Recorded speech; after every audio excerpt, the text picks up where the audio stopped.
It's been a month and a half since I received this Topdon Tornado 120,000, and we're gonna go ahead and review it.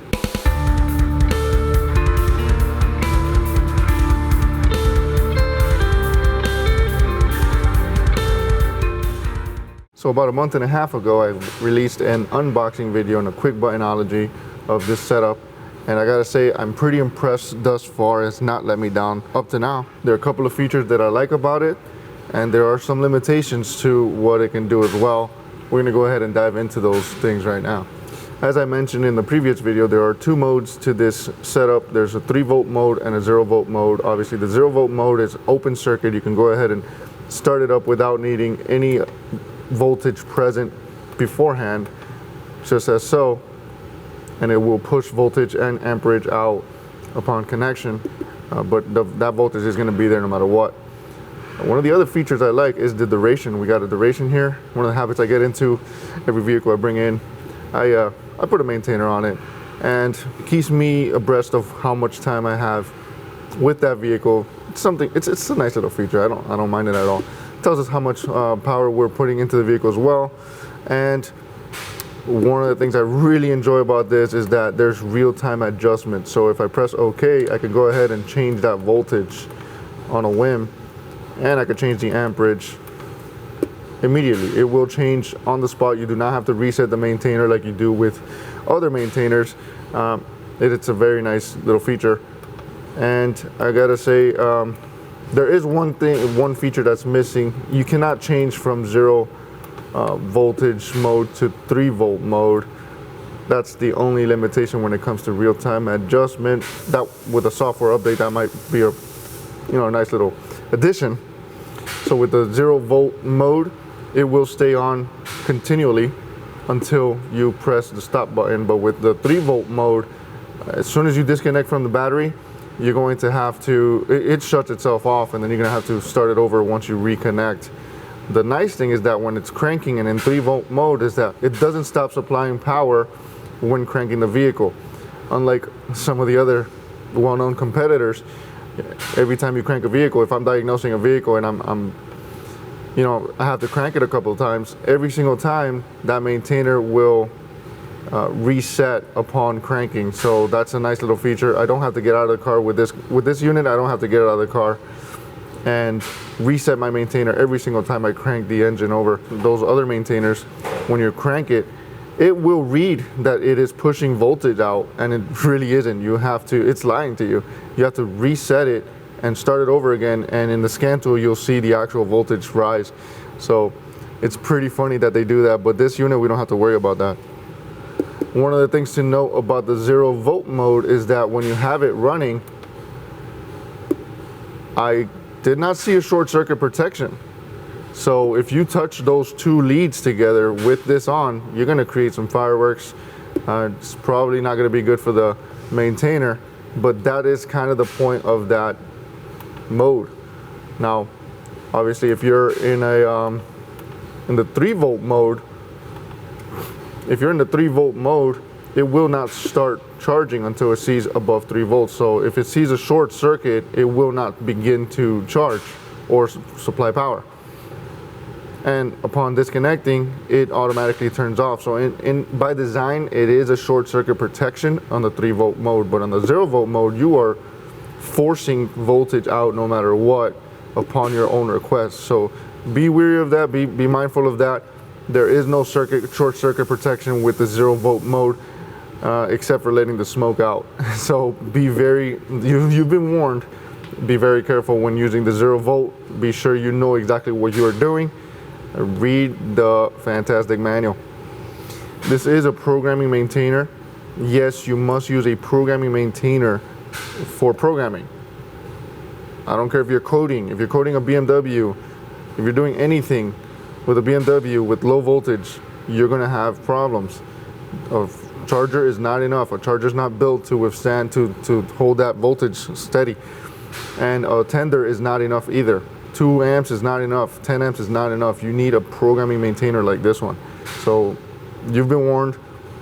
If you're going to get into programming, or if you're into programming, you should be having a maintainer, not a charger. One of the things I really like about this, and for what it's worth, it's personal experience. I'm not a math whiz, I'm not an electrical engineer, but the other maintainer that I had here, which was a different brand, would always trip my circuit breaker at about 70 amps, like every other day. This one has not tripped my circuit breaker not once, no matter what I've put it through. For some reason, it just doesn't trip my breaker, and I'm very happy for that, because it really puts a dent in my day.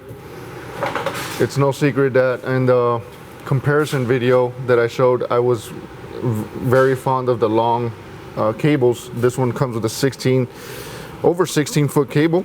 I did have to modify it in order to get the separation that I needed for, like, say, sprinters, but that's no big deal. All I did was cut the shrink wrap, cut down the sheath a bit, and put some goon tape on there in its place.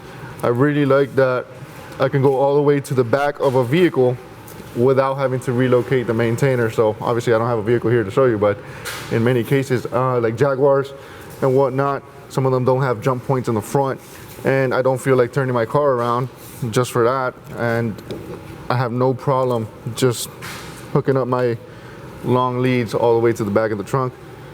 And I gotta say, I'm pretty happy with this. I've put it through its paces. I connect it to every single car. I'm not the type of tech that likes to jumpstart every single car I work on. I'd rather just keep the battery maintained, do my work, and not have to worry about that, and not have to worry about radio codes, and not have to worry about any of that stuff, throttle body relearns, or any of that junk, or any, you know, the notorious Jaguar BCMs. You let the voltage go down on those, and you try to crank it with the voltage low, and you've just bricked it. Same thing with the BMW footwell modules. You know, your car came into the shop, everything was great. We did a starter on it. We disconnected the battery. We reconnected it. Now the windows don't go down. Your headlamps don't work. Your footwell module just left the chat. So voltage is key. Maintain your voltages. I know this is a review video, but it's kind of a warning video as well. Be mindful of what you're working on. Get to know your tools, and you'll be all right. As far as the Topdon goes, I'm pretty happy with it. I put my little laptop up here too. It's kind of like a benchtop setup. I think it's a great benchtop setup. If you're a shop owner, this would be great. If you have a bench near your bay, put it on there, because it's great. It's got a dual fan setup. It's a lot of cooling, a lot of cool features that I like. I like that the leads come out through the back. Someone left a comment in the previous video where, oh, maybe the leads should have come out to the side. I mean, these engineers think about this stuff for a reason. You have airflow all the way through, and the beauty of it is that, well, this is the first generation of this particular unit of Topdon, so maybe in the future we could see some differences, but at this time I think this is a great little kit. I think where this really shines is the shop owner, or the shops that have a bench set up next to their bay, like so. But if you don't have a bench set up, I don't know what shop would not have a bench nearby a bay, but there would be some limitations there, because, well, how are you going to mount it to a bay? I do see a lot of people mounting them to the bays and keeping it accessible to the technicians, even though they don't have a bench set up. So that would be a little bit of an issue, or maybe somebody can 3D print some kind of a jig for a bay. But this time, that's all you get. You get a handle, you got a benchtop setup. I'm pretty happy with it. I've put it through a lot of cars so far in a month and a half. It's not let me down. It's not tripped any circuit breakers at all. It does the job well, and I'm pretty happy with it. I gotta say, Topdon knocked it out of the park with this one. I don't think it's a knockoff. I did see comments about it being a knockoff. Like I said, the other brands have one fan. This one has two. There's hardware differences inside, plain and simple. And I don't think there's much merit to that whole claim that it's a knockoff. I don't think it is. Topdon has a way of making things the way they do it, and I like the way they've been doing it. If you'd like to chat a little more, be sure to leave a comment in the comment section. I know I missed something. I always miss something. Be sure to let me know in the comment section, what do you think of it? Have you bought one? Have you used it? Has it let you down? Has it been great? For me, it's been great. I think this is a positive review of the unit.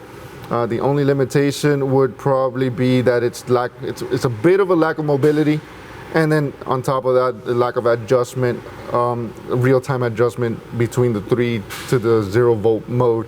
But that's about it. Other than that, I think it's a solid unit, and I'm pretty happy with it. So leave your thoughts in the comment section. Catch you on the next one. Thanks for watching. Take care.